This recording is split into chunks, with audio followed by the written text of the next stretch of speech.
What is going on, everyone? I don't even have an intro for this video because I don't have a fucking name for what this is going to be called yet. But we're going to do it anyway. We'll figure all that shit out later. So I originally wanted to hop on here and make this video, and really this isn't going to be, it is a video, but it's going to be a podcast. But I wanted to come on here and make this mostly as just like an update and like a 2023 plan, and what you can expect from me. And if you're watching this on YouTube, which most of you probably are at this point, what you can expect from this channel for 2023.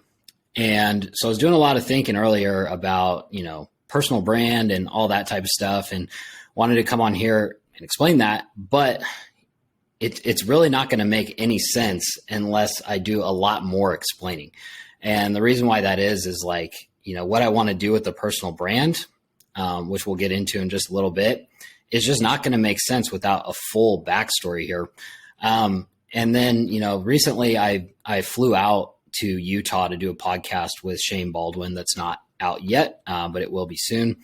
And he was the one that kind of brought this to my attention, that was like, yeah, I was doing research on you before you came out here, and there's really nothing that I could find that gives your whole story. Like snippets here and there, yeah, but like, what's your story? And that was kind of what we talked about on the podcast. And I was thinking about that. I'm like, yeah, that's probably true. Like, yeah, there's definitely a lot of shit on me on the internet, but there's not like a comprehensive story. And this is going to be really weird for me because like, just trying to do this podcast thing, talking to no one, is super strange. You guys that are OG followers, you guys know about like the Go to Bed podcast, which will also be coming back very, very shortly with me and JP. And the rest of you guys that have never heard of Go to Bed, JP is the filmer for this YouTube channel and everything that we've ever done on the internet.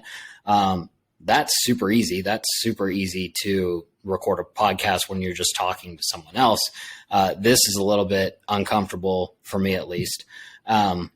So hopefully I don't hop around too much, but in the nature, that's what happens when I get talking. I'll just go off on a tangent and do whatever. So, basically, yeah, we will get into what the plan is for 2023 and personal brand and what I want to do with that. But we'll start with the backstory here. And even on this channel, I know I've done a video on like my first real estate deal, which kind of gave like a little bit of the backstory. And then I think I did a video on like how I got started in real estate, was a little bit more, but really for you guys to understand why I am the way I am. And then also to understand why I want to take my personal brand in this different direction. You really have to understand like where I come from and kind of everything that leads into that. And I think it's going to make a lot more sense. So if you're not interested in the whole backstory, skip to the end of this video or podcast or however the fuck you're listening to this, and you can hear about the plan there. If not, we'll run through it. Obviously, if you guys are interested, I can make longer videos or podcasts or what have you about each kind of section of this story, because I can't go into full detail. Just be sitting here for 10 hours talking about this. But I'll do my best to give you an overview, and hopefully that will make you guys understand a little bit. And to be honest, like I'm probably going to bring up my coach, Chris, in this quite a bit. I've been working with Chris. His name's Chris Mazzara. He's _Mazzara_ on Instagram. So if you guys are looking for like a personal coach, or he calls himself a success coach, which is a good way to put it, definitely hit him up. But yeah, so in the last year, I've been finding out a lot of stuff, even about myself, that I didn't even know from the work that I've been doing with Chris. And I've had like a crazy year this year. So yeah, Chris has been super, super helpful. And, I'm super thankful for him. But, even this stuff that I'm about to tell you guys, a lot of it, I really have never even thought about until, you work with someone like Chris, who gives you those questions to prompt, stuff that you probably do already know, but you may not think about it, whether that's on purpose or not. So yeah, but anyway, I do have some notes here on some of this stuff, And if I'm glad I already had notes on this, because like I would just be so all over the place trying to tell this story. But I have notes on this because I wrote this is probably a month ago now, knowing that I wanted to go harder with personal brand in 2023. One of the things with that is like, who are you? And like, why the fuck should anyone follow you? So I basically wrote that out. So I kind of have like a timeline here on like, who am I? And like at the end, why people should follow me, which is irrelevant here. But so we'll kind of just start at not at the beginning, but pretty young. We'll work through kind of my whole backstory. And then we'll get into this year's plan in just a little bit. Unfortunately, and this pains me to say this, I cannot claim native Nevadan. I was born in California. I moved to Nevada, my parents, when I was super young, like 5 years old. I don't really remember much of California, and you guys that know me personally, like totally not a Californian, but unfortunately I cannot claim native Nevadan. But yeah, I have kind of a unique upbringing, and I have probably a few loose screws, but that's all right. Everyone's a little crazy. When I'm sure some of you guys relate to this, when you start thinking about like your childhood and stuff like that, when you're going through it, it doesn't seem weird because like it's all So like, why would it seem weird? And now looking back, like my childhood was pretty weird and pretty unique for a lot of different reasons. But yeah, it's just super crazy how that like, you don't even realize that when you go through it for, 20 years, you don't really know anything different and it's not weird at the time. But anyway, so yeah, I don't come from money. I don't come from a family of entrepreneurs or anything like that. I think probably my uncle is the only guy in the family that I know of that owns a business. He owns like a patch shop or uniformity shop in Houston. I haven't seen him in probably, 10 years. My family is super, super weird. We're a super small family. I'm an only child. We'll get in with an asterisk there. We'll get into that in just a second. But basically, it's just my mom, my dad, and me growing up. And my parents are also super old for parents. My dad was 60 and my mom was 39 when I was born. And I've only ever heard of one person with an older dad, and that's the comedian Theo Vaughn. He said his dad was 70 when he was born, so he's got me beat by quite a bit. But other than that, I've never heard of anyone with that old of parents until I put this on the internet, and then everyone will be commenting, oh, fucking my second cousin's dad, sister, her dad was 61, people always saying shit like that. But they're super old when I was born. And again, like, it's not that weird until like you get older and you're like, oh yeah, it's kind of weird. And so the asterisk there was I have two half sisters. They're from my dad's previous marriage, but they're old enough to be my parents. And so I was like a true only child. Like they never lived with us or anything. And I haven't talked to either of them in 15 years. I don't know about the one of them, but one of them's definitely like out of her fucking mind. A lot of family drama with that over the last 10 years. So, it's just kind of adds to the saga of my strange family. But, my parents, they're great people and they definitely did their best. I think just like everyone, everyone's just doing what they think is right and what they think is best for the kid. We moved, it's funny because I had a stay at home dad, but it was because he was retired. Like when we moved to Gardnerville is where I grew up. It's about an hour south of Reno, rural town, God, guns, and Donald Trump. My dad was a stay-at-home dad, but it was because he was retired. We moved up there when he was 65 years old. And he was always super active his whole life. Like if you guys, are OG friends of mine, like he always looked 20 years younger than he was until very recently when he got cancer a few years ago. Super active. My parents have 2 acres down there, and all he did basically was like maintain the property. So he's super active all the time. My mom, moving up here, she basically bounced around to a bunch of different jobs that was more or less like kind of just take what you can get type thing. I don't think she ever really found like a good job like she used to have in California. And then going through like the Great Recession and all that shit, it was just like a pretty bad time for her, I think. And when I say I think, it's because like I really don't know. Like the relationship that I have with my parents is like, they're my parents, but it's like it almost gets stranger as I get older. Compared to, other things that or other people's relationships with their parents. But, so yeah, just kind of a strange upbringing, having like an old dad that is a stay-at-home dad like that. And then, my parents are, I'm very, very different than both my parents. And like, I'm spitting image of my dad, that's for sure. So they're definitely my parents, but I'm very different than both of them. They are both like huge creatures of habit. I have that a little bit, but they're like definitely afraid of change, like whatsoever. And yeah, when I was growing up, like money was always an issue, whether it was like said or not. And I'm sure a lot of people listening or watching this relate to that. That's like a huge issue in all different types of families. And it's not that like, we're middle class, and it's not like we're poor or anything like that. My parents were definitely house broke. Like they bought too much house, and like we basically did nothing as a family. With the exception of like going to races. I grew up racing motocross. We'll get into that in a minute, but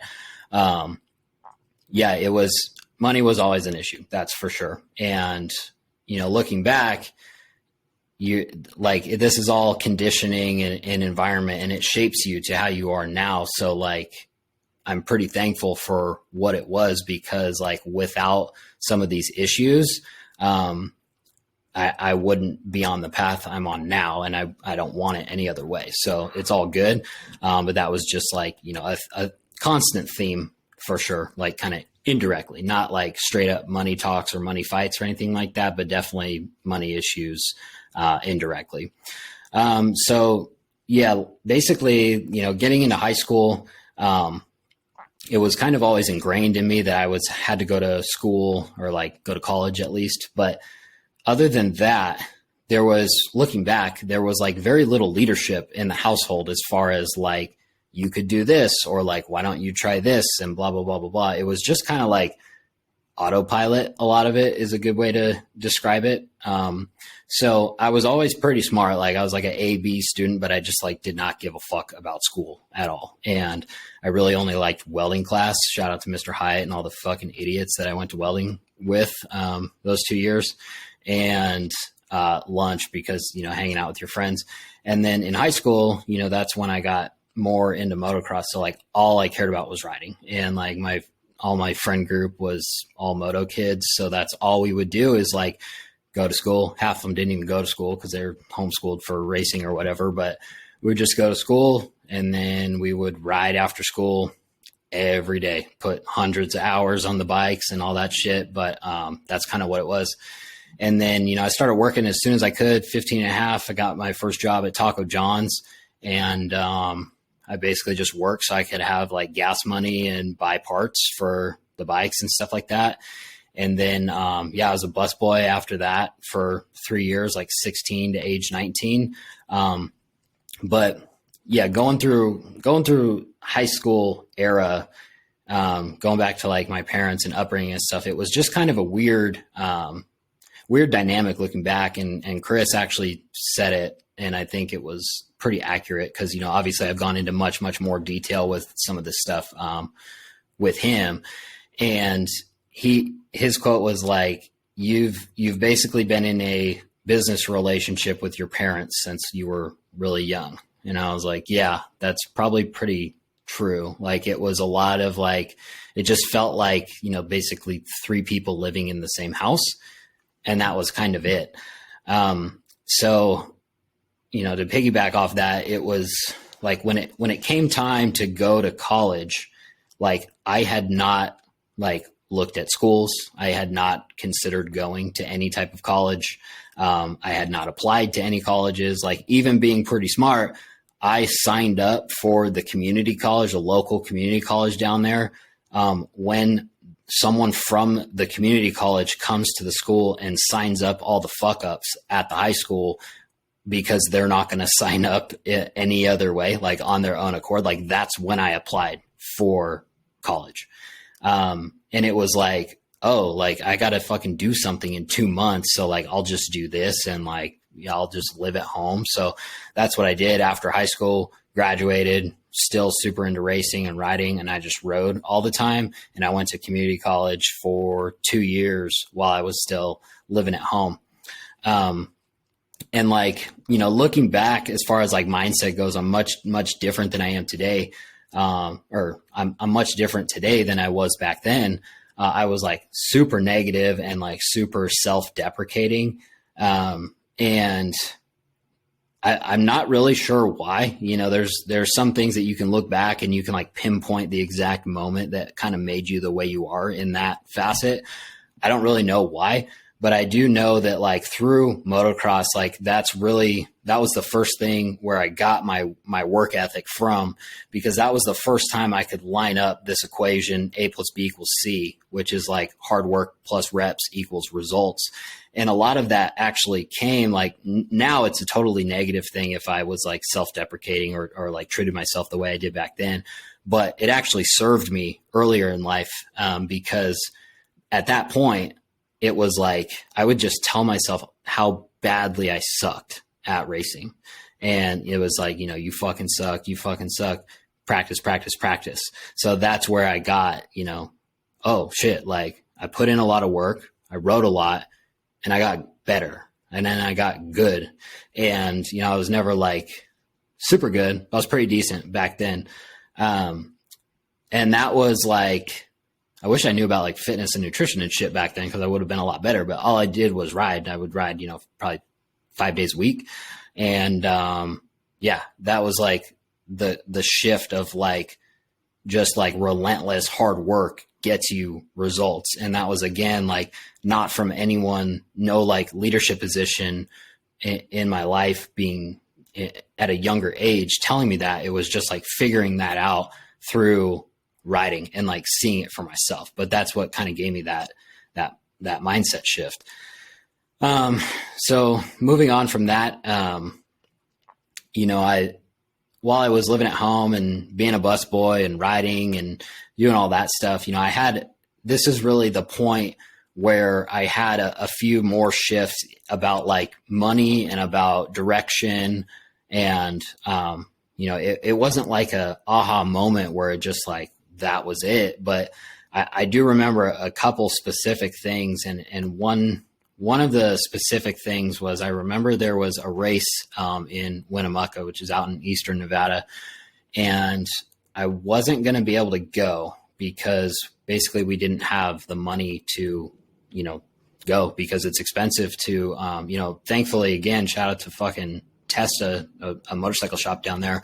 Rob, that dude is like the most selfless guy on the planet. One of them, especially back then, like he hooked us up way more than I ever deserved. And without them, like I would have had to quit racing a lot earlier than I did just because of the cost. So we were getting a lot of stuff for free and a lot of stuff at cost and all that. They're paying for all the entries back then and everything. But even with that, it's still expensive for my parents to go and, to, especially out there, you got to get a hotel room and fuel and all that stuff. And, we never had like a motorhome or RV or anything like that. So all we had was like my mom's truck that she still fucking drives today, 2003 Toyota Tundra with like over 350,000 miles on it now. And like a small, 6x12 enclosed trailer. That was the setup. And I wasn't going to be able to go to this race, unless like I paid, or helped pay, not pay. But I remember I sold my snowboard for $60 on Craigslist to contribute to going. And I didn't really give a fuck because I wasn't snowboarding anyway. I stopped when I was like 15 because I wanted to ride more. But it was just the fact that I had to do that. And like that, for whatever reason, that was a huge shift where I was like, I don't want that for like my future family. So again, it was like sucked at the time, but super grateful that that ended up happening that way. That happened. And then like another one that my partner, Wes, he always tells everyone about this story because I don't even remember telling him, but I told him this like the first time that we met because he was like, basically like how, when I was wholesaling and he was a project manager for Wedgwood, he was like, how did you get into this? And I guess I gave him this story, but, when I was a busboy, I would like save up, $500 roughly. And like, as soon as I could get $500, I would take a SoCal trip because it's still this way. But back then, Southern California was like the mecca for motocross. So we don't really have shit for tracks to ride up here. And down there, they have so many tracks and there's so many riders that, you can literally ride a different track within, an hour and a half or so of the central area down there, Inland Empire, every single day of the week because they're always open, which is sick. So, everyone that's local up here knows this, but, we would always take trips down there. And, I had a friend down there that I was able to stay with. And so it was pretty inexpensive to go. It was just fuel and entries and that's it. And then you just ride for a week and come home. And I was at the house and this was the first time I ever saw an episode of Robin Big. And for whatever reason, sitting there and one afternoon watching Robin Big, I had another shift where I was like, oh, fuck, like these guys, it sounds so stupid because it's like such a like little kid thing to do or like so unrealistic. But I was like, man, these guys, they can do like whatever they want. And at that moment, I was like, I want to do something different. I don't know what it is, but I definitely don't want like a desk job or like a 9 to 5 or something like that. So that was another shift that I had during that time period, just kind of like right after high school. Fast forward another year, while I go through the story, I'm going to try to make sure I'm not missing anything so I don't have to keep jumping back and forth and be super confusing for you guys. But, about another year after that, a lot of you guys that follow this channel know, but some of you probably don't, that right before real estate, I was actually a rapper for, I think 10 years exactly 10 years, 2010 to 2020.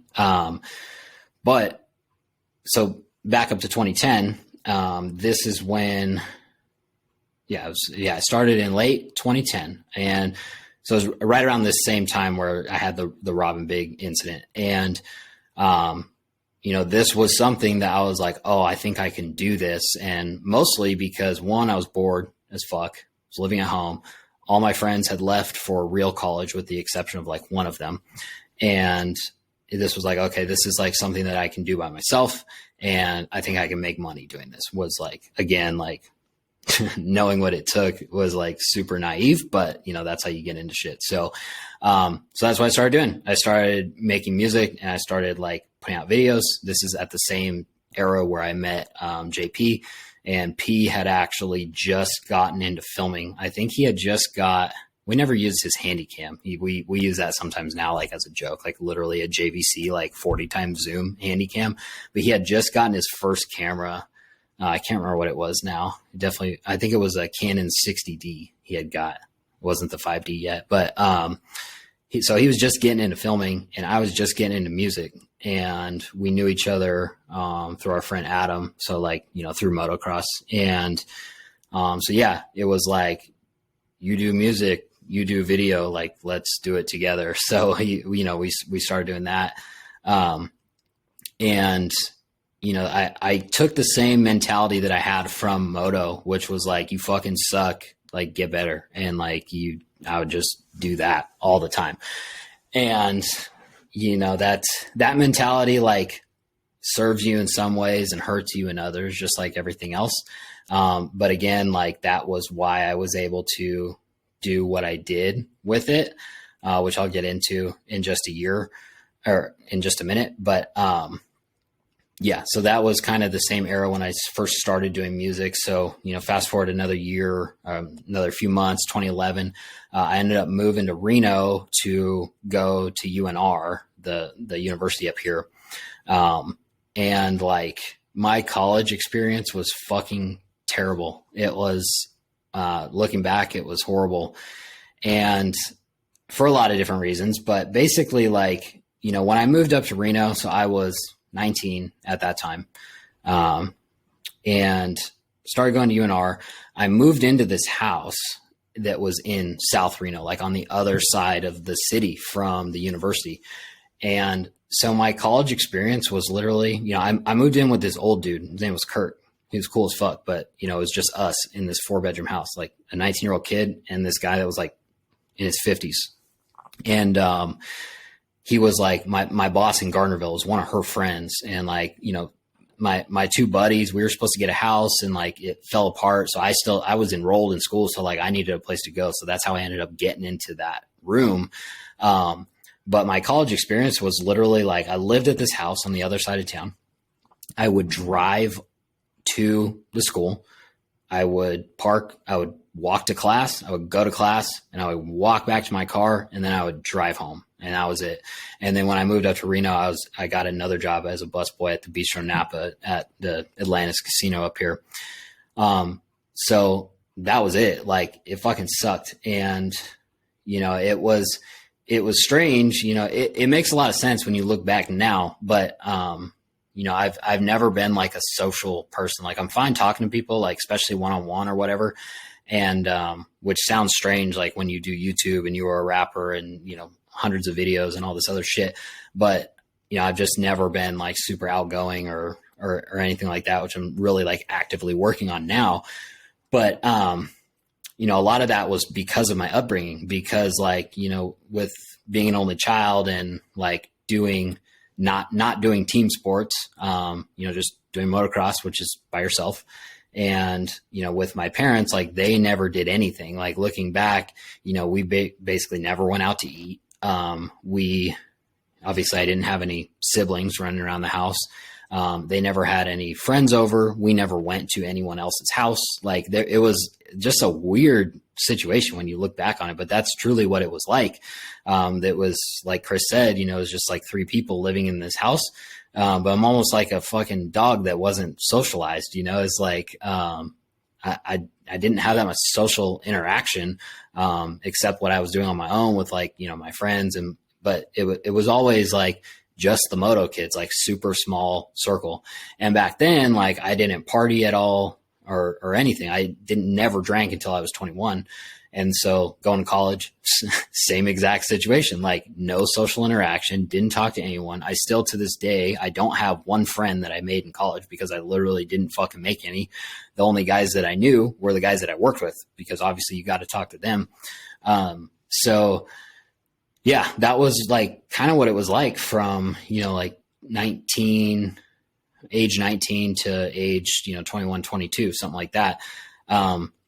And again, like, school wasn't hard for me. Like I just didn't fucking care about it. And, weird when you don't care about things, it becomes harder, or it's just like annoying and like, you just dread it and you hate life.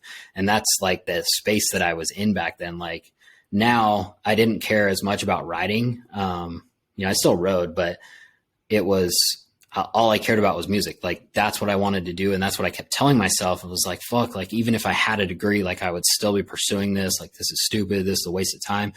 And now looking back, it's easy to, when you're young, when you're so close to finishing something, it's like, oh, it's so far away, I don't want to do it. And now I'm 31. You look back, it's like, I quit going to school when I only had 7 classes left. And I just like had it. I fucking freaked out one day, call my mom. That's the only reason why I was going anyways, because she wanted me to, and it was like expected that I go. And, I was just like, I'm done, and so I quit going to school. And, right before that, I ended up transferring from, the restaurant to the valet, still at the Atlantis Casino. So, I was able to make more money working at the valet, and I didn't go to school, and I was just doing music and working at the valet. and that was about it.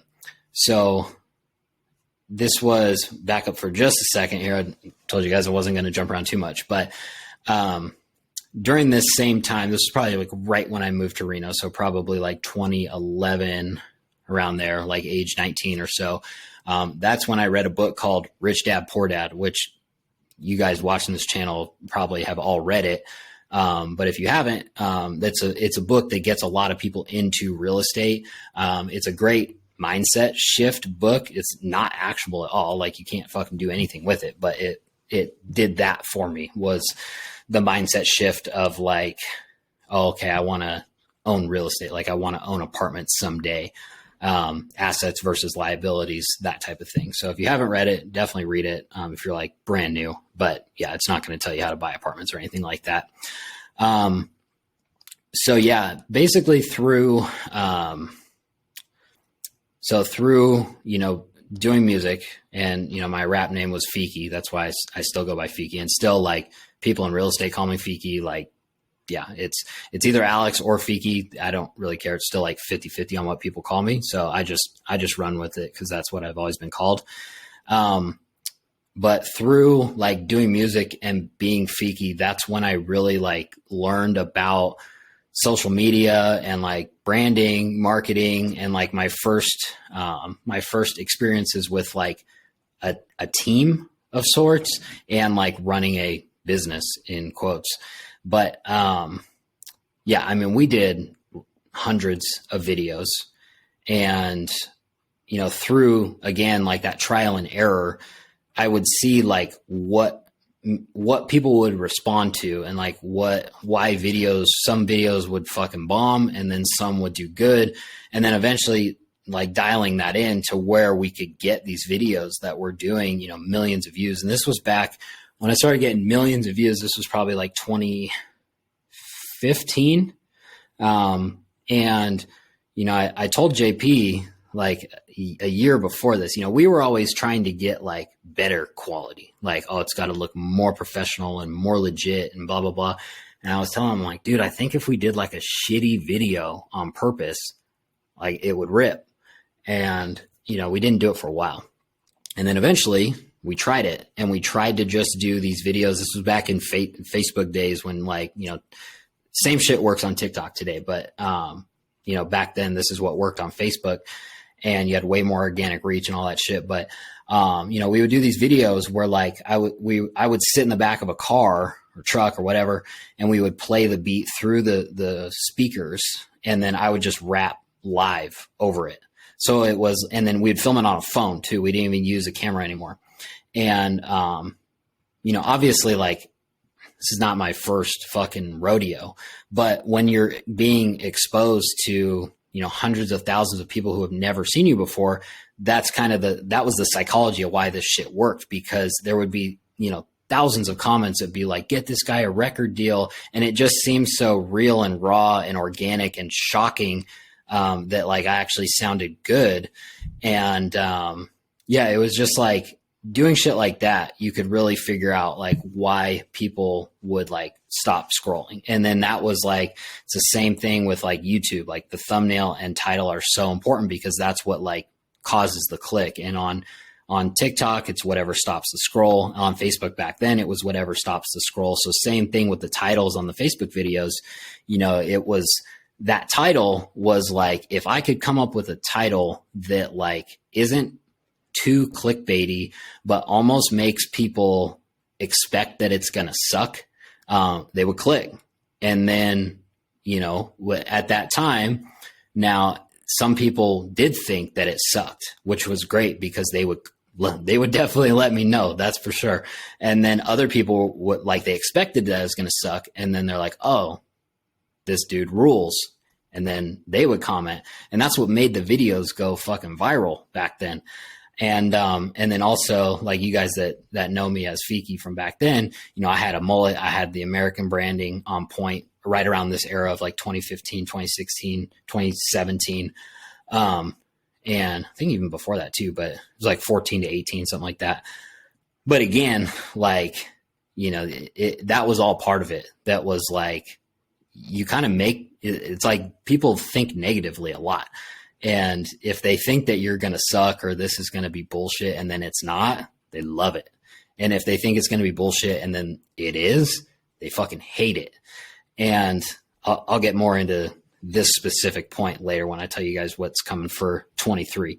But this was just to get back to the story. Like, this is like through that trial and error, I really started to figure out kind of what worked and what didn't and how to get millions of views. And, you know, I think just the other day, past 20 million streams on Spotify, millions and millions on Facebook, millions on YouTube, all that stuff.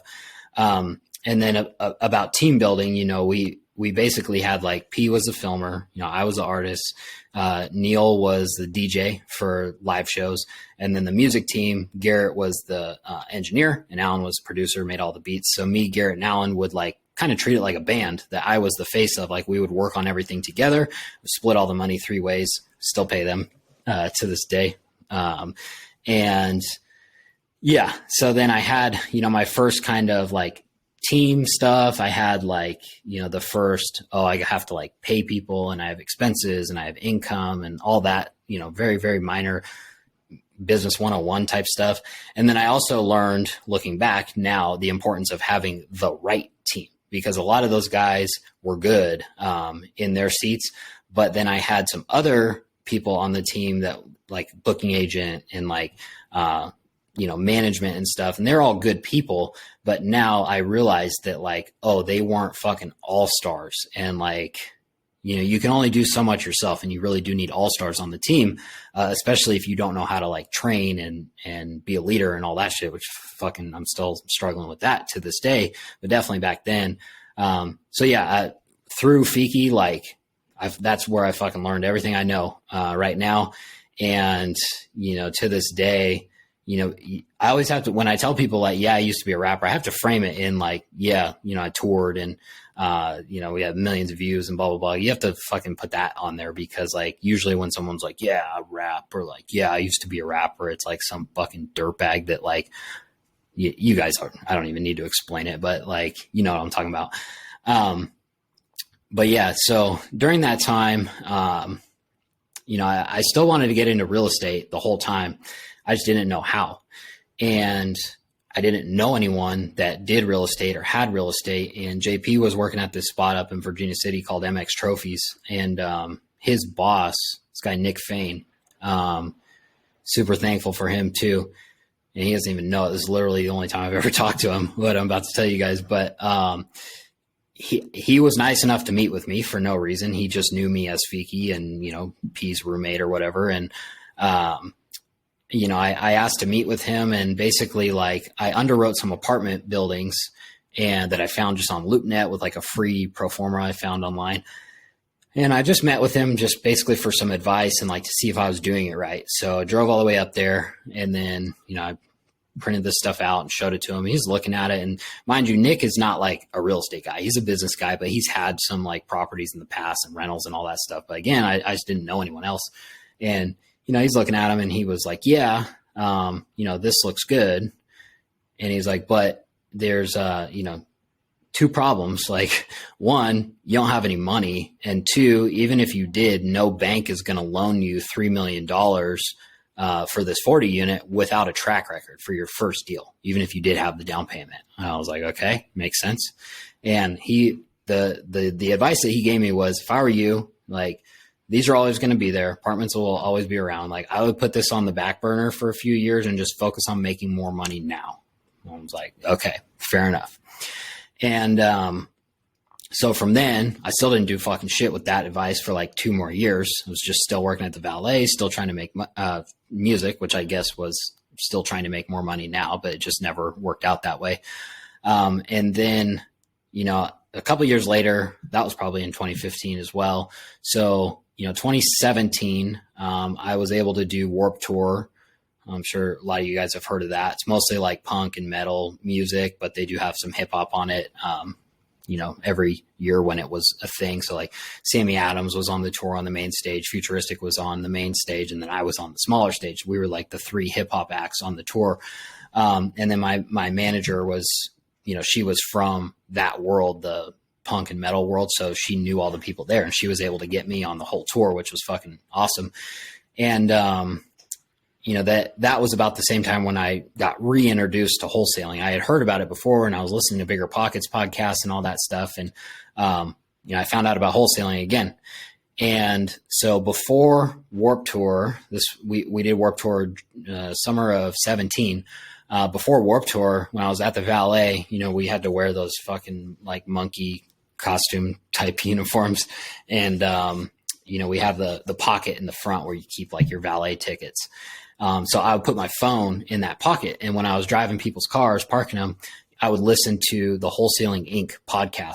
And, wholesaling back then was not nearly as popular as it is today. And that was really like, as far as I know, probably the only wholesale specific podcast of any size.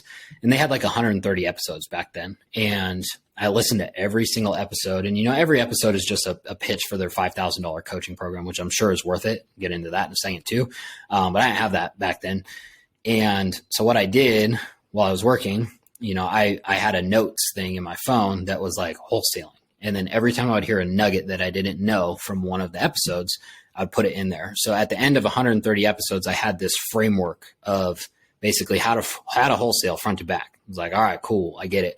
So summer of 17, I was able to quit my job. And again, thankful for the valet job because, when I first transferred over there, I was working 5 days a week. I would fucking work as long as I could. Everyone that worked there was lazy as fuck for the most part. So they would always want to go home, and I was able to stay. And like when you stay, you make way more money because the tips get cut between less people. They get split between less people as people get cut from the shift. So if you stay, you end up making like twice as much money for 2 more hours of work. And so I would stay every single day, even though I was like low on the seniority totem pole. And then, as people get rehired and stuff, then I was highest on, so I could stay whenever I wanted. And when I was working 5 days a week, I was able to just like save up money, and I would save like $1,000 a month, and I'll just put it in my savings account. And so that set me up to have a little bit of a safety net to start phasing that job out as I started making a little bit more money from music, if that makes sense. So, I was working 5 days, and then I went down to 4 days. And then eventually, like before tour, I was only working 2 days a week, and it was just like basically enough to cover my bare bills. And then I had 5 days off every week to like work on music, as I was actually now making some money from music from, Spotify and shows and all this other shit. But it wasn't much, obviously I would have fucking just quit the job if it was anything. It was just a good progression though, that I had that job that was so fucking flexible that they just didn't give a fuck. I'd be like, yeah, I'm working 2 days now. They're like, all right, it's fine. And then, when it came time for Warped Tour, I was like, cool, I'm gonna be gone for 3 months. Like, I'll just quit. So I quit my job, and then we did Warped Tour all summer, which was fucking, brutal as fuck in a van. And, it would be cool to do it in a bus, but like, we're on the little stage, and, we're fucking DIY, not signed, nothing. And so we did it in my van that I still have today. And it was just a brutal tour because if you guys don't know Warped Tour, it's basically festival style every day. So you play a festival every single day, meaning you have to drive overnight to the next stop. So it's literally Groundhog Day, the movie, where you show up at the venue at 7 a.m., you set up your merch tent, you wait for your set time, you play, you break your shit down, and then you drive to the next venue. But when you're in a van, like, you don't have anywhere to go during the day. So we're in fucking the South, deep South, humid as shit. We're used to super, super dry climate out here in Nevada. And like, we're 80% humidity and 90 degrees in Southern Georgia somewhere, and just under this merch tent, like nowhere to go. So it was a brutal tour. It was a great experience, super fun. And then when we got back from tour, I was like, all right, cool. I'm going to try to wholesale, instead of going back to work. Like, I'll use that time that I was working to try to wholesale, obviously still do music, stuff like that. So that's what I did. And then, this is the story that I've had on the channel before, where, this is how I kind of did my first deal. And I was just like doing hardly any marketing. And I got my first deal off of Craigslist, and I was able to wholesale that first deal, and everything, it was the fucking deal from hell. Everything that could have gone wrong did, except for it falling apart completely. I made $2,087 on the first deal. And that was the moment where I was like, all right, I can do this. This is a real thing. Like, this works. Like, I had my doubts before, like, does this work in Reno, or like, is this even a real thing, and blah, blah, blah. So I was able to do that. And then let me check my notes here, make sure I'm not missing anything before we get too far into that. But yeah, so over like the next 18 months, I did probably about 18 wholesales, maybe about one a month. In this time frame, this is kind of where I met Wes, my current partner. And then, you know, the way that we met, like I said, he was a project manager for Wedgwood. It's a big institutional buyer that has a office here in town. And he, back then, before COVID, their entire business model was based on buying foreclosures at the courthouse steps. So they didn't do like any other marketing. As far as I know, they barely bought shit off the MLS even back then. So he would get bonus for finding off-market deals. So he would network with anyone that was trying to wholesale in town. So every time I would sell Wedgwood a deal, I would do it through Wes. So he would get his bonus for whatever that was.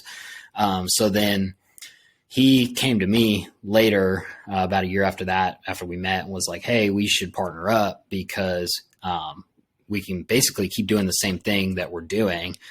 You keep finding the deals, and then when we get them, we can either wholesale them or we can flip them, because he was running the rehabs for Wedgwood, and he was also a licensee. And he was like, so I'll sell the deals when we're done. And like, looking back, like, I just got so fucking lucky at this, like hearing stories about like horror stories about partnerships and stuff. And I was just like, all right, like, that's always been my attitude towards just about everything, where like, I just have nothing to lose. And like, I was just like, sure. Like, it literally could have been anyone that I somewhat liked that was in front of me. He was like, we should partner up. And I would have been like, okay, great idea. So luckily we're good partners, and we have some opposite skill sets and stuff, which is like what makes good partners. You don't need two of the same exact person.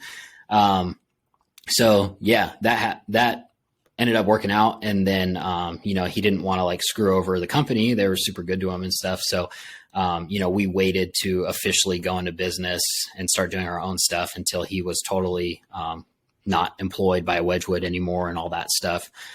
So that was in like June of 2019 when we officially partnered up. I closed that first deal in January of 18. So that was like the 18 months there where I did, you know, my own deals, you know, a few of them in that time frame. Like, I tried to fucking scale, in quotes, because like, the fuck does that even mean to some dummy that doesn't know what the hell he's doing? Way too fast, and like lost everything, fucking lost all the money I had made wholesaling. I almost had to go back to the valet. I ended up closing a couple more deals like last minute, and then was able to stay alive until we partnered up and stuff. And, yeah, just kind of a hectic time, like for the first time that I didn't have like a real job or like anything to rely on, just like trying to make my own money for the first time. Plus, you know, some money from music and stuff like that, but I was still doing music full time at this point too. So yeah, I guess like fast forward, trying to think if I miss anything relevant here, but basically, like, as far as business goes, from June of 19, when we partnered up, to March of like 2020 or 2022, earlier, like I guess last year now. This was just basically like figuring it out as we go. You know, we had some good hires, we had some bad hires, we had some shiny object syndrome. We weren't like super dialed in on like what we need to be doing. And, yeah, we had some like limiting mindset stuff going on. And, so it was a lot of like, we're doing shit and we were flipping houses and it was all good and we were making money. And, yeah. And then like March of 2020 is when, also super thankful for Ray Rodriguez. Shout out to Ray. You know, he's the one that persuaded us to go to Vegas for this Future Flipper event. Future Flipper is Ryan Pineda's company. They just rebranded to Wealthy Investor for his real estate education company. And that was when I got to go to Ryan's office in March of 22. That's when it became real for me. Like, oh, we're not that far away from this. Like, this is a real business here. All the seats are delegated. Like, you know, there's 12 people in here. Like, we can do this. Like, we just need to focus in on like building the flipping company and then forget all this other fucking shit until later. And then, you know, in between this time period has just been like crazy, really, because, you know, since we partnered up, you know, we've had some pretty good success in business. You know, I have another company that some of you guys know about. It's called Bad Touch Supply. It's motocross gloves and streetwear. You know, that is like basically nothing. I don't even call it a company because it's not. And, but like, I've never believed in something more than I do in that shit. And it's just a matter of time until I can regain my time back. And then we can go build that one, in order to sell it later on. And yeah, this was also like the time where music like wasn't really progressing like it used to. And, you know, looking back, that's like 100% because of me, but also, you know, like I just didn't like, we're getting busier with real estate.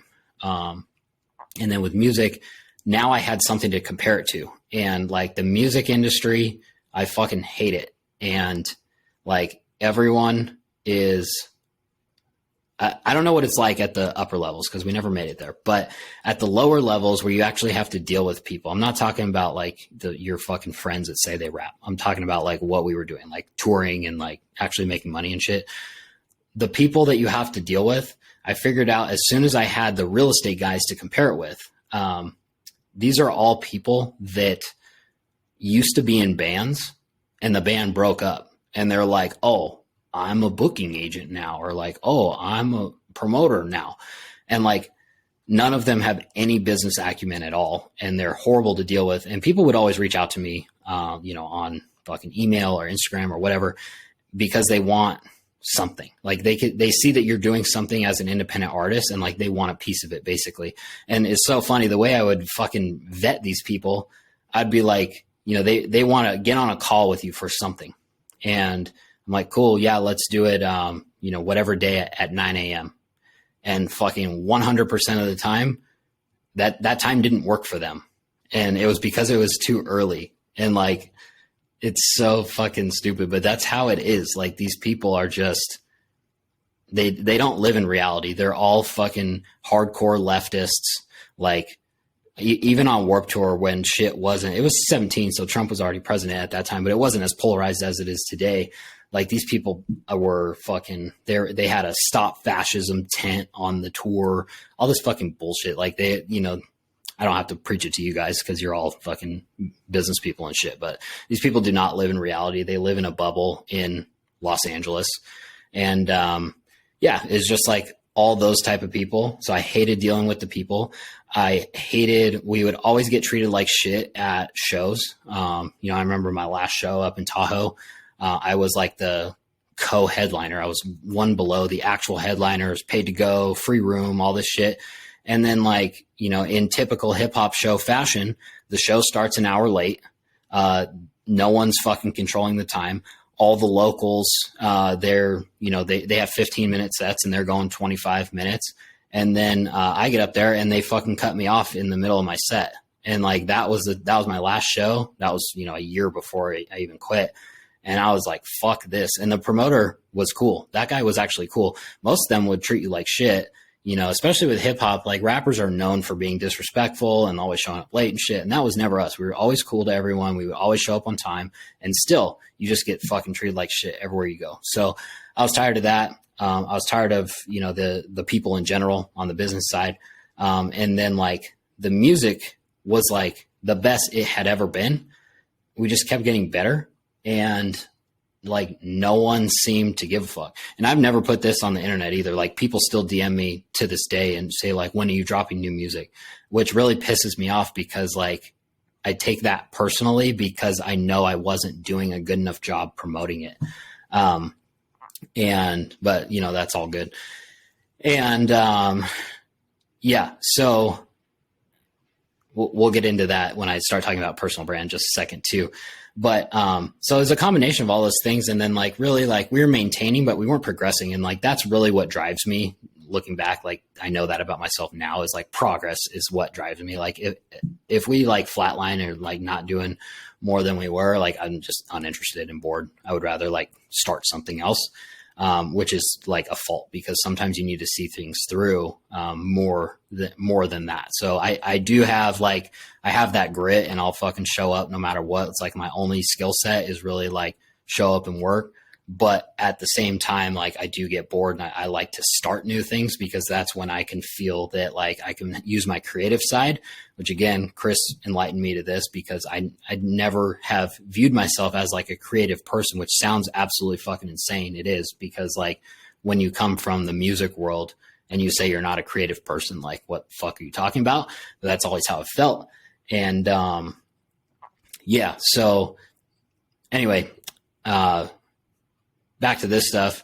It was just like with music, I was no longer willing to put in the extreme effort that it took for basically no further results and in something that I didn't even enjoy anymore. I didn't even feel like that FEEKI anymore. And like the videos, like, you know, all these people that are local, like fucking crack me up too. I still follow it because like, you know, it's funny for me to look at, but like the local hip hop scene in Reno is probably the worst in the nation. I'm guessing, but you know, these people, like, they just fucking don't know. Like, you guys know more, like, about hard work and, like, business sense and stuff like that. But the music industry, especially at the local level, delusion is all it is. And, like, if these people knew, like, I can just say it, like, I spent over $150,000 in those 10 years on music things. And that was, you know, the touring expenses and marketing and making videos and this was fucking getting an extreme hookup. Like JP, I tried to start paying him at one point and he was like, no, I don't want it. And then like, you know, with Garrett and Alan, like I never paid for studio time because we split everything every which way. And it's just like, this is an aside, but it's just funny to see people that like think they're going to make a song and then blow up. And it's just like, you guys have no fucking clue. But anyway, so yeah, combination of all those things. And then I had this like medical deal in, that would have been May of 2020, right after COVID started. And basically, if you guys listen to the Go to Bed podcast, one of the last episodes that we did, I told the whole story on it, so you can listen to that. But basically, we were fucking around with this retrieval gun at my buddy's inside of his shop, and I shot it with no ear protection, and it just like hit me the right or wrong way, however you want to think about it. And it just made my ear ring. And I go into detail in that podcast about it because like, ear ringing doesn't sound very bad, but it literally drove me insane. And it was like, it still rings to this day. It just doesn't really bug me too much. But that was another thing where I was like, why the fuck am I even doing this? I'm trying to figure out how to survive to the next day. It sounds dramatic, but if you guys listen to the whole story, you'll figure it out. But yeah, it was just like crazy time. So at that point I was like, dude, I'm done. I sent the guys like a long email that basically said all that stuff. And they were like, yeah, we get it. No worries. And then, so since then, just been focused on real estate and then like basically trying to limp Bad Touch along until I have more time and more business experience to actually make it successful and give it, you know, what it deserves and what it can be. But for now, I just got to fucking limp it along and get it there and stop stressing about it too much. So yeah. And then until like this year, you know, like I said at the beginning of this, like I have had a fucking crazy year. 2022, I had huge drama with my ex at like the beginning of the year, which I will definitely not go into, on this setting, but, I've done a ton of growing this year and like working with Chris on everything, especially like through that. And then I got a puppy right after that. It's totally fucking uprooted my life. Way more work than I thought it was ever going to be. And then right after that, we had the market shift in June. So we basically had to change the entire business model, like stop flipping and just start wholesaling. We haven't bought anything since June. We've just been wholesaling all the deals. And it's been super, super challenging, especially the last 2 months, because, you know, we basically, before the market shifted, we were making $57,000 per deal on average for a flip. And now our average wholesale fee is just over $20,000. So with the same amount of overhead in the business, same amount of marketing spend, we cut our profit almost in third. So we killed it the first half of the year. And then since then, it's like basically just treading water and then like burning cash as we trade out. Some of these deals were huge losers for us, really. And like, that's not a surprise to anyone. Like every flipper, if they were honest, they'll tell you the same thing, that, they have deals that they're losing on at this time, or at least, in the last few months. So it's been super, super challenging for us, as far as like the business goes, which really, like, I'm here for the challenge no matter what. But it sucks because like, I really like doing the content and the personal brand and all that type of shit. And like Wes agrees, like, he's like, yeah, dude, like that's what you need to be doing. But unfortunately, like urgent versus important, like it's literally the most important thing that I can be doing for myself and for the company as a whole. And it's also the least urgent thing to do, because when you're busy as shit and everything's on fire and all that, like going out to shoot YouTube videos is not a priority, but it should be. So that's been super challenging too, which is a bummer.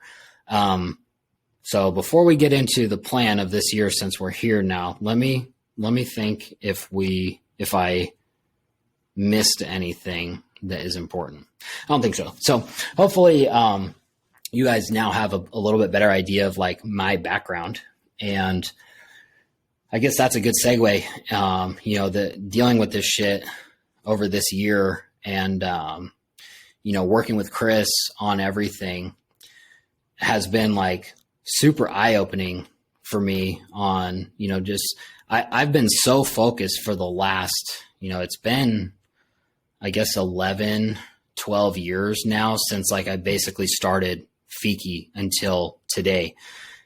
And that's all I've cared about, whether it was FEEKI or real estate, or bad touch or whatever. It's 100% been career and money focused. And which is like, again, like everything, like it serves you in some ways and it hurts you in others. And working with Chris, he's through the Tony Robbins program, and they basically break things down into segments on like how to have like a well-balanced, successful life in all areas. Because you guys know, like there's tons of examples of people that are massively successful in one area of their life, and then like the rest of their life is a fucking train wreck. And like that was the path I was headed down before working with Chris, because, it's not like I'm super successful or anything, but already I can already feel that creeping in without the other areas of life being satisfied. The question becomes like, for what? It's like, okay, so now we can make all this money, but for what? So I can go fucking sit in my mansion and drive my Lambo by myself. Like, who gives a fuck? Like, for what?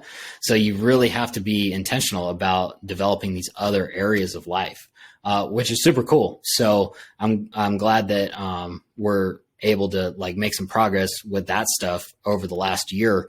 But then also really like having these conversations with him once a week, digging into these areas, because it starts with like, dude, I've always known that I'm fucking weird. And this is where we're transitioning into personal brand talk here. But I've always known that like I'm weird. Like I've always felt that, and I don't know why. And, looking back at like my upbringing and like not really being socialized in like a normal way, and then like really doubling down on that myself, even after I moved out, like it kind of makes a lot of sense. And the example I give people when I can get this deep with them and tell them about this shit is like, it's starting to get better now that I'm being intentional about it. But the example I give is like, it's literally hard for me to say happy birthday to someone. And I use that example because it sounds so fucking ridiculous. Like, how could that ever be hard? And I couldn't tell you. I don't know why, but it like makes my fucking skin crawl to say that.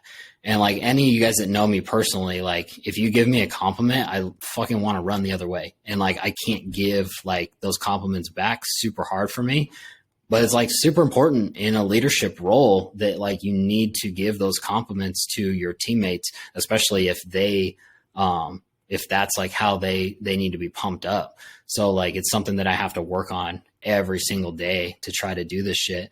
But yeah, like, but Chris asking those questions to expose those type of things has been super, super eye-opening and super helpful for me this whole year, just to, you know, try to become like a more well-rounded person that's not 100% focused on career and that's it. Like, I'm always going to like default to that. Not always, but, you know, now being more intentional about those other things has really made me work in other ways that I never have before. But that's kind of why I've always struggled with like the personal brand thing. And because like, I know how to fucking do it. Like, there's a million people out there that want to do it and have no clue how to do it. And like, that's why I said I'd come back to this point. Learning how to do those videos by being FEEKI. Like, there's a reason why I haven't fucking tried on TikTok and like I have 3 videos with over 1 million views on them. Is because I know how to do it. And like, I just feel so conflicted sometimes on like, I have like, it's almost like multiple personality disorder or something, but not really. It's just like internal. And the reason that it is, I think, is because that I'm so multifaceted as a person. It's really hard for me to fucking like make content that like, that seems good, because like, podcasts are great because you can like, especially with like go to bed, like there's no fucking truer form of yourself. When I'm sitting there with my best friend and we're just fucking bullshitting, like that's why we started podcasts, because like people think we're funny, and that those dumbass conversations, like some of the dumbest shit in the history of man has been said on the Go to Bed podcast. And like, that's how our conversations are all the time. And there's really only a few people in the world that I can, you know, be myself, my full self with, like that. And JP is one of them. And, it's really hard, even for someone that's been in front of the camera like me since 2011. Like, filming is not hard. But it's still hard for me to still like be 100% myself in the content. And I've thought about it a lot, and it really pisses me off. And like, that's where this new plan has come up with, or it's kind of how I came up with this. And, you know, with real estate specifically, you know, it's like, I've been doing feekiflips channel, and like the videos are fine. I get compliments on them all the time about how fucking professional they are and all this shit. And, you know, I've tried some different styles and stuff, and, you know, I've never really found like what I think works for me. And it's tough because like, when I'm talking about real estate, it's like, and I'm so multifaceted, how can I really be my true self when I'm talking about it? Because it's just like one thing. And by multifaceted, I mean like, you know, obviously I love real estate. I love business, love comedy. I love fucking laughing at dumb shit. I love motocross. I love working out. You know, there's like a lot of these different things that I fucking love. And these are the things that I do all the time. But then you have a personal brand, and like, why am I so like uptight about like, oh, I gotta be fucking real estate guy. And then like, I can't post this other shit. And I know why it is. And it's because like anyone that you get advice from on a personal brand, they always say like niche down, like just do a real estate channel. And it makes sense because like whoever you're going to eventually sell stuff to, either now or in the future, when you have a product to sell, you know, if you have a YouTube audience full of real estate guys, it's going to be pretty fucking easy to sell them real estate products. But at the same time, I'm like, well, I don't want like 10 different channels on YouTube on how to, on all this different shit in my life. And so I'm like, well, why don't I just do like one channel and it's just me, and like anyone that doesn't like it can fucking eat shit. And this is another point that I said I was going to come back to, because I learned this with FEEKI, being FEEKI, is that as soon as I trusted my gut and I was like, you know what, I'm going to fucking do whatever I want, and I'm going to look however I want, because I think it'd be fucking funny. And I haven't seen anyone do it. And this is like me. And soon as I did that shit, fucking numbers went crazy. And then later on, this was a huge mistake that I made as FEEKI. I used to have a certain style of rapping that was like more fast, more like stereotypical white boy rapping, really. But like, I didn't really like that music, and I liked more like poppy shit. I still do. Like when I listen to Rap Caviar, fucking Lil Tecca, play. Lil Baby, play. All the other shit that's like more like old school type rap, skip. And so I was like, you know what? I want to make my own music and shit like this. And it kind of fucked us because like the music was better than ever. I was like, I actually like this shit. But like my fans didn't like that. I didn't listen to the fans.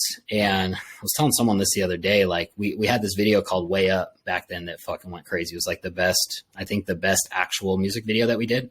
And I was like, back then we were just trying to be like, oh, I don't want to pigeonhole myself into this fucking guy or like be this type of rap. So we got to do every fucking style of music there is. And like, we should have just done Way Up 10 times in a row. And anyone that said all your shit sounds the same, they can eat shit too, because they're saying that shit throughout the whole fucking career. So, I guess, on those videos too, what I was saying about, when people would stop, it would stop the scroll and they would either love it or hate it. That's like being polarized. That's what can really like drive super fans, because you're going to piss off a lot of people. Like they were never going to like you anyway. And the people that love you are really going to love you because they can relate and they can see that you're being like authentic and like your true self. And then as soon as you start to play to both sides, you end up becoming like a vanilla character that like no one really gives a shit about. They just feel like indifferent about you. Like, yeah, he's cool. Or like, nah, it's all right, whatever. You really do need to be like a polarizing character. And you can see that in so many examples of life, Trump, Andrew Tate, like all these guys, they have super fans and then they have people that hate them. And I was like, with real estate, I'm like, it's like, I'm trying to be myself, and like my videos are different than like anyone that I've seen and stuff. And like, we'll throw jokes in there. And I've told P before, I'm like, dude, talk as much as you can in the videos. Like no one's filmer fucking cracks jokes, and like no one's filmer flips the camera around on him. And so like they have been better and they have been more of what I want. And I still want to be doing that, but it's still like, I just cannot be my full true self when I'm only talking about real estate. Because like, how many jokes can I fucking say about real estate, So that's where I've been kind of going back and forth with like, well, how do I do this personal brand thing? And then I was like, you know what? I'm going to fucking ignore everyone's advice and I'm going to try to do this shit my way. And like, if it fails, like, oh, well, like we're still in the same spot that we're in right now. And then maybe like, people will resonate with it and it'll be a good thing. So yeah, I guess that's kind of what I'm getting at, is that like for 2023, for personal brand. So this right here, what I'm doing, is going to be like a podcast style. And I plan on doing this once a week. And really what I want to do with this is just come on and just talk to you guys. Super simple format of basically, right now I'm thinking it's going to be basically like wins and lessons, or maybe just lessons. I don't know. But every single week, we're always doing shit. You're always learning. You have wins, you have losses, you have lessons. So I think that would be super valuable for the people that are interested in like business type shit. To just like, I can just come on here and share, what I've learned, and you guys can do with that whatever you want. And then, so that'll be like, obviously on YouTube, but also like podcast, because it's not really a video. It's just me sitting here in front of the camera. And we definitely want to do that. I want to bring back the Go to Bed podcast, which is just like stupid. It means nothing. Like if you are if you're only here for like real estate and business, you're fucking not going to like Go to Bed. So like, don't listen to it. And then like, I have Bad Touch still. I want to start doing like more content with that. That's like more motocross based. but also like, on my personal, like my Instagram or my TikTok or whatever, that's what really kills me about those platforms is like, this is like my personal page. So like, I don't want to feel like when I'm out riding that I can't post a photo of me riding because I'm like, oh, well, the fucking real estate guys aren't going to care if I'm on a dirt bike. Like, no, like I should be the one that doesn't care because like, if they don't like that, like they weren't going to fucking buy shit from me in the future anyway. Like I don't sell anything right now, but it's more of just like, I truly think, you guys let me know if I'm wrong about this, but I truly think that like if I encompassed like more of an actual like personal brand, not just being business guy, not just being real estate guy, that it's a long-term play. It's not going to be as successful as quickly because it's not niched down, but I do think that over time, I'm going to develop way more super fans that just like me as a person, rather than just like, oh, he's got good real estate content.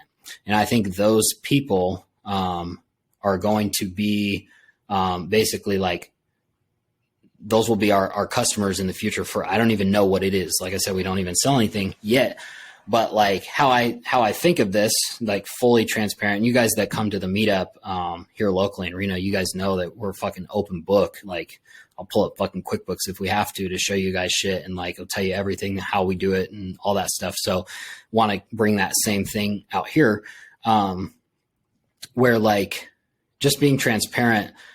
Fuck, I forgot what I was going to say now. Something about personal brand. God damn it. I thought this was going to happen like way earlier into the video. So I'm glad it lasted this long. Yeah, being transparent with like how I think the personal brand would work is basically like, obviously we'll keep doing real estate content because that's my business. Like it's gonna be real estate content for sure. But I think that, there's plenty of people out there and like Pineda is a great example. Ryan Pineda. I respect the fuck out of what he's done. Like I just fucking watch his videos all the time and they just like keep getting better. And it's just pretty amazing. Like the shit that he has done with personal brand and content and all that stuff. But when you go to, his mastermind events, everyone there, knows how important, content is, personal brand, because none of them would be there without Ryan's personal brand. But then, you see a lot of these guys and they just try to be Ryan 2.0. All their content's exactly the same. Their fucking profile pictures look exactly the same. And like, it's fine to model off people. Like you don't need to reinvent the wheel, but at some point, like if it's a personal brand, like there's already Ryan, like just people are just going to go watch his shit because it's the same as like yours, but he's like much more credible. And so, on the YouTube, when I have done like these educational type videos, like they're fine and they get like the responses are good. Like I get the comments all the time, like, damn, that was like well put, or however they want to say it. And I like teaching, but at the same time, like it's fucking boring for me to like, oh, I got to make this outline of this video. And then I got to sit here and fucking shoot this video. It's just not something that I want to do. And honestly, like from an educational standpoint, like there's much better people they're much more well-spoken than me on YouTube that are teaching real estate. Like there's a million of them. So like for me, I would rather do shit that is more entertaining for like my target demographic, which is like with a personal brand, it's going to be a lot people that are a lot like you. So like, people that grew up middle class, like this is where super transparent here. My target demographic is going to be people that grew up middle class, just like I did. You're raised to think that $70, $80, $90,000 a year is a good job if you have benefits and fucking don't shoot for the moon and, all this stuff.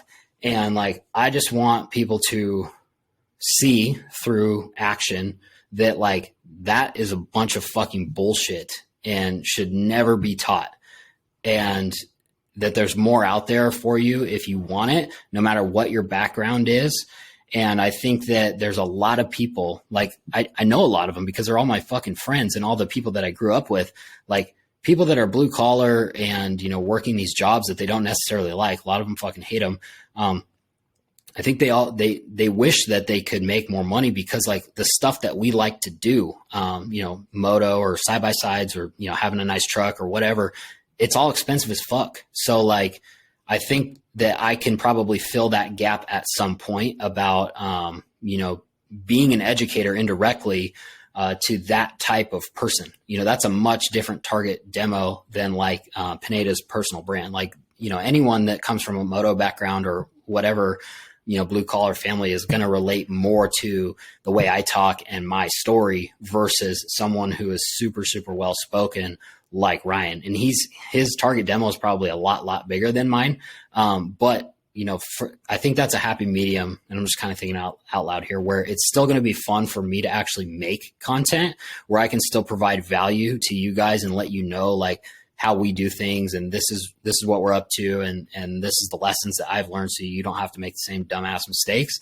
But also have fun while making the content and not having to do like, oh, I got to get a fucking studio and like, it's got to look perfect because like if the video isn't super professional, like no one's going to take me seriously. Like, yeah, free water sign behind me on a fucking piece of plywood. Like that's what I need personally, because yeah, maybe studio later on if we're crushing it and we can afford it and stuff. But like for me, like I got the fucking mic, I got the webcam, I got the ring light, and hit play and fucking upload that shit. That's how I want to do it.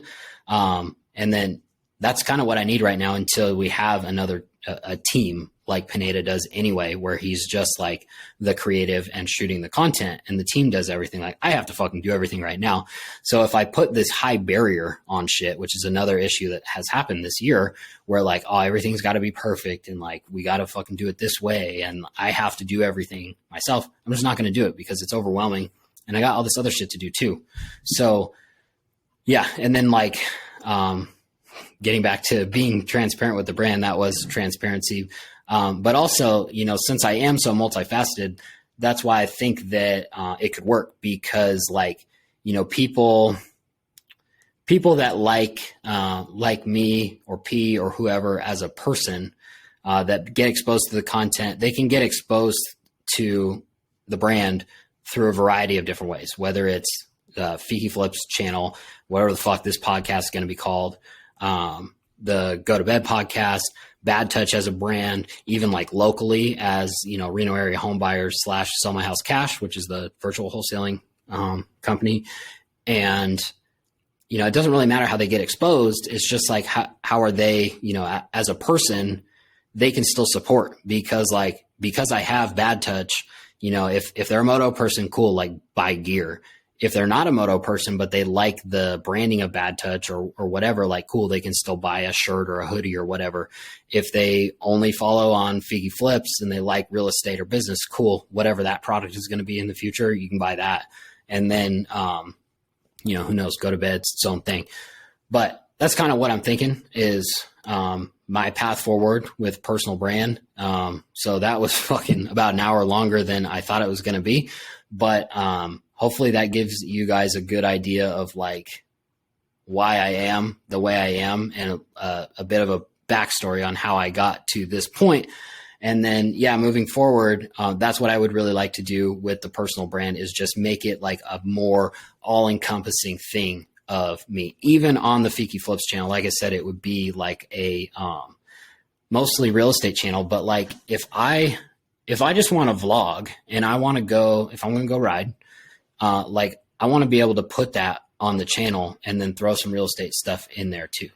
Like if I want to do skits, like we do with Bad Touch, but about like real estate stuff, which I have a fucking genius idea for this. I don't know if I can ever execute on it, but I don't want to say it because someone will fucking steal it from me. But,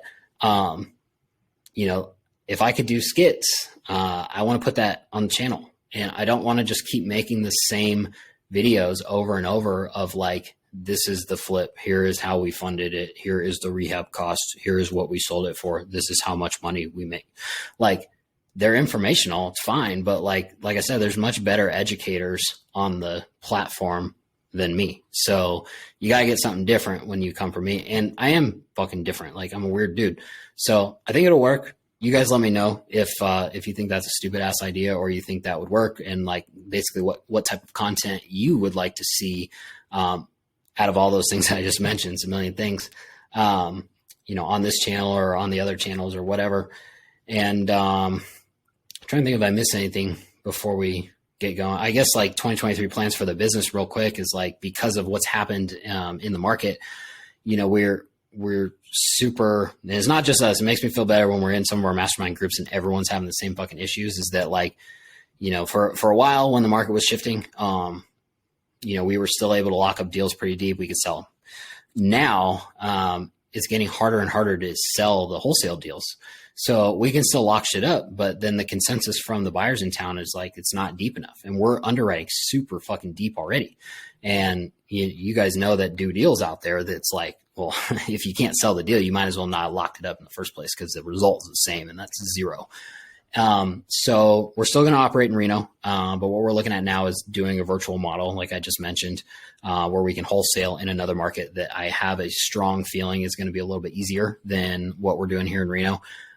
Reason being that like lower price point, I think it's going to be easier to lock up deals for like a deeper percentage discount, because the number of the discount is actually less, if that makes sense. Like in Reno, our median value is so high, 515,000, that, you know, on average for $500,000 house that needs a 40K rehab, I mean, we got to buy that thing for close to 300,000. So when you're on an appointment with the seller and you're asking them for what they think is a $200,000 discount, it's like, no way. You go to a Midwest or a Southern market where the, you know, similar house, 200,000. And to make that work as a flip, you got to buy it for 100,000. So, you know, you can see there, we're asking for 50% off, where in Reno, we were only asking for like 40% off, but we're only asking for $100,000 difference instead of $200,000 difference to the seller. You guys know that it's not that cut and dry, I wish. But I just think it's going to be easier to lock up those lower price point deals. And in those markets, one of the main issues with Reno is that we have no fucking rental buyers. Like there's plenty of guys here that own rentals, but they bought them all back in 2011 when you could pick up stuff for as cheap as you can get it in other markets now. So none of those guys are currently buying. And like my only rental buyers, I'm the one running all the dispo, are flippers that literally like, they ain't going to buy shit now because it just turned the new year. The only guys that were like, yeah, I want a rental, or it was for depreciation to offset their flip income. So they're out for buying rentals. And then, you know, we have some mom and pop flippers here that are good buyers, but, you know, they do one at a time. They're super old school, not in a rush. They're not hungry to do deals. You sell them one deal, they're off the buyer's list for 4 months. And then the guys that flip at scale, they're buying they're either out completely or they're buying super, super deep where we can't even sell deals right now. So, yeah, it's kind of what we're looking at, is running that virtual model, testing that, seeing how it goes. I think it's going to be really good. We're going to start that probably in 2 weeks or so. We really just have to make a final decision on the market and then go after it. We're ready to go. So yeah, for this whole year, we just finished up our annual planning. We have a couple more things to do tomorrow on Sunday, but, that's it. We're just going to fucking wholesale, and we're going to operate in Reno and whatever the virtual market is, maybe another virtual market if it goes good, and, just try to do as many deals as possible. And yeah, I'll share more with you guys on the coming vlogs on the channel with like kind of what our profit goals are and the, you know, number of deals we want to do and all that stuff that's super valuable. But yeah, I guess I missed, you know, I definitely want to do these like podcast style ones, but then also keep doing the regular videos that are more like vlog style, where I can still provide value as far as like what we're doing and how to do what we do, but also, you know, have it be like entertaining or like funny, or have some shit other than like, here's the house before, after, blah, blah, blah, that like everyone does. And like to a point, like no one really gives a fuck anymore. So yeah, if you're still here at this point, you're a fucking real one, hour and a half in. So, yep. Still don't know what this podcast is going to be called. I'll throw it up on YouTube, probably right now. I'll throw it up on podcast right now. I'll change the fucking title later. So, thank you guys for listening. Hopefully that, was somewhat insightful, and a long way to get around to what we have planned for 23 and what I was up to in 2022. If you're on YouTube, make sure to drop a comment if you do have any questions. So that helps me make more videos later, if I can see what people are asking and stuff like that. So thanks for watching and listening, and we will catch you on the next one.